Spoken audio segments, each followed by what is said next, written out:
Okay, we're about midway, well, just past the midway point in 2020, and I thought I'd put this video together for those of you that follow me interested in. This is just basically a summary of the drama series that I've watched this year, and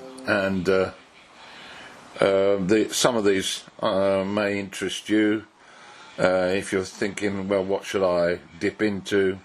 I would certainly recommend most of these, and so let's go through them. At the beginning of the year I watched Chernobyl, which is an absolutely tremendous drama adaptation of the nuclear accident in Ukraine. True story. It's really quite imposing, quite a hard watch really, but absolutely fantastic performances.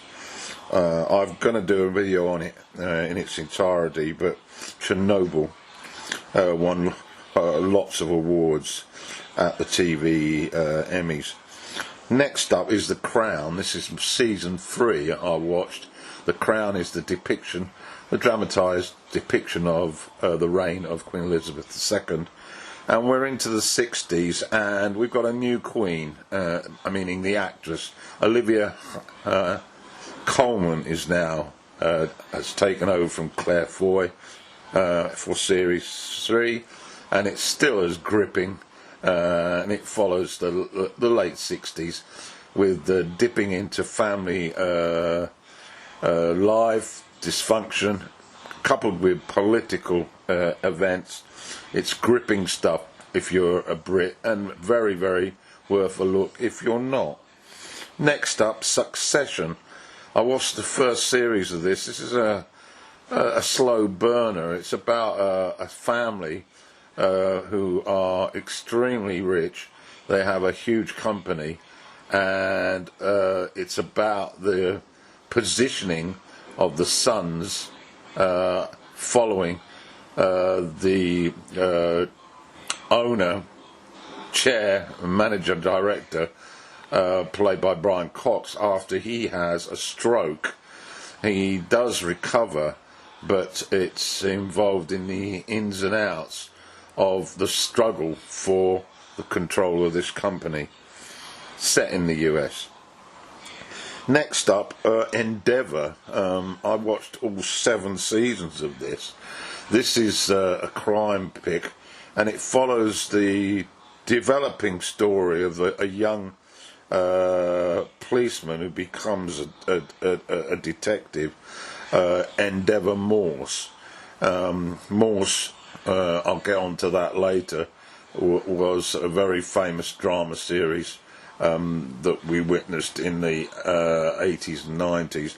This is pre that, and it shows Morse as a very young detective learning the ropes with Sean Evans in the lead role, and it's really, really very compelling, and it also takes a good look into life in the early 60s in the UK.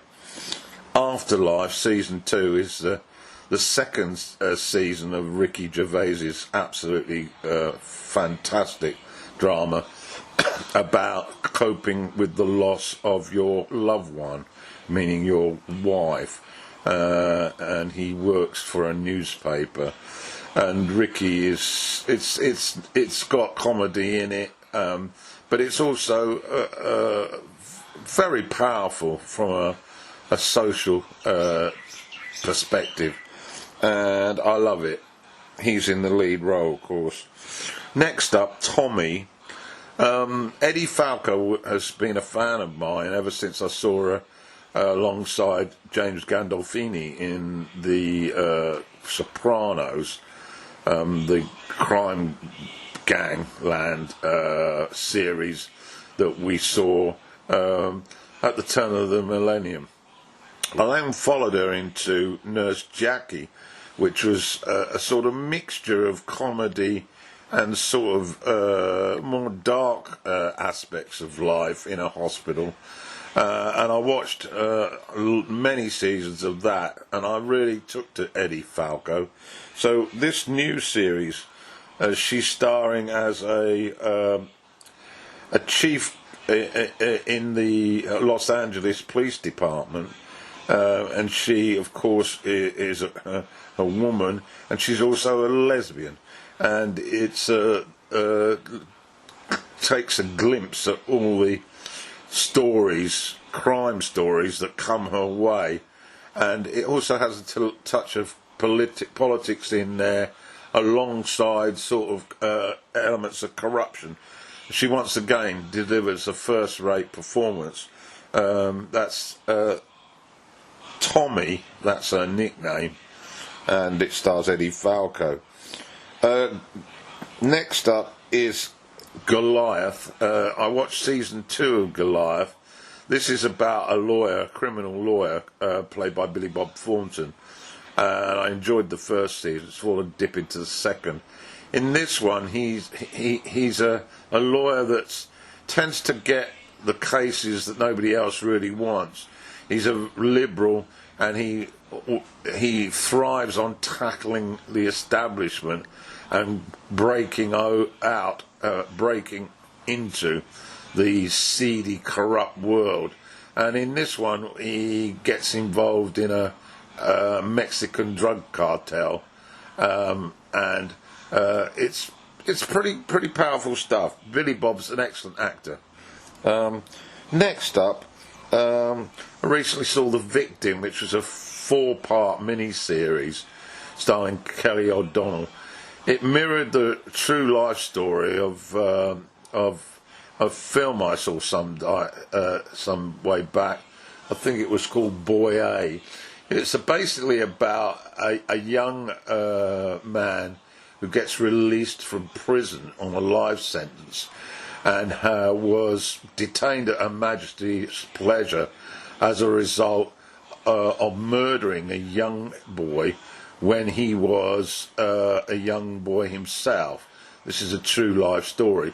Well, this is an adaptation of that, and it involves what happens when the adult is released, and the impact that has on the mother of the child that was murdered, and her obsession to get some form of justice, and to face the person who killed her young child. And it's a pretty good story. Next up, Mother, Father and Son. I was drawn to this because it's a new production, new drama. It starred Richard Gere, and he is a really powerful actor, and I love all his work. It's an interesting story about Gere owns a newspaper. He's a news mogul as such, who advises people in high political positions, and the focus is mainly surrounding the UK and the current Prime Minister, who is a Negro. That isn't that relevant, but it gets some sort of perspective. And what we have is he's trying to prepare his son to take over his empire when his son has a stroke. He's separated from his wife, and we get a series of episodes focusing how that triangle exists, thrives, and goes about their business. It's quite an intriguing triangle, and Gere is superb in it. So I suggest that one might be worth a listen, a look. And just a few more then, currently being viewed by myself. The first one is Stateless. I've started watching this. It's an Australian production. It's about illegal immigrants being kept in a prison-like environment.